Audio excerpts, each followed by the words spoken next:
200 миллион 250 костюм. Баян Мақсатқызының шоу мюзиклі қалай өтті? Танымал продюсер, актриса Баян Мақсатқызы Queen Show концертінің бюджетін айтты. Бұл туралы Станкиз ақпарат агенттігі ревью бағдарламасына сілтеме жасап хабарлайды. Өнер иесінің айтуынша, продюсерлікпен айналысқанына 30 жыл.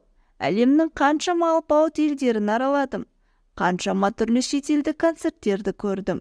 Солардан тәжірибе жинақтадым. Қашанғы бір сарынды концерт қойып, фонограммамен ән айта береміз.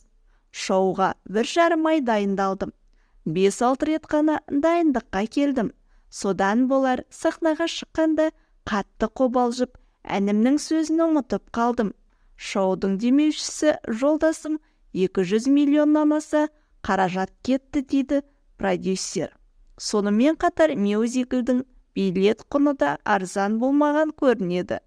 Өнер иелерінің тең жартысы шақыру билетімен келген. Мені арнайы шақырды. Бірақ Баянның еңбегін бағалап, билетті сатып алуға да болатын еді. Талай жұлдыздың жолын ашқан шоу-бизнестегі бірегей тұлға деді актер Азамат сатып алды. Мен 100 мың теңге тұратын ең қымбат билетті сатып алдым. Әпкеме осылай қолдау білдіргім келді деп ағынан жарылды актер Айдар Асқарбек. Маған шақыру билеті келген, бірақ мен бас тарттым. Билетті өзім сатып алдым. Концертке менің де қосқан үлесім бар. Өйткені 20 күн ішінде 250 сахналық көйлек тіктік.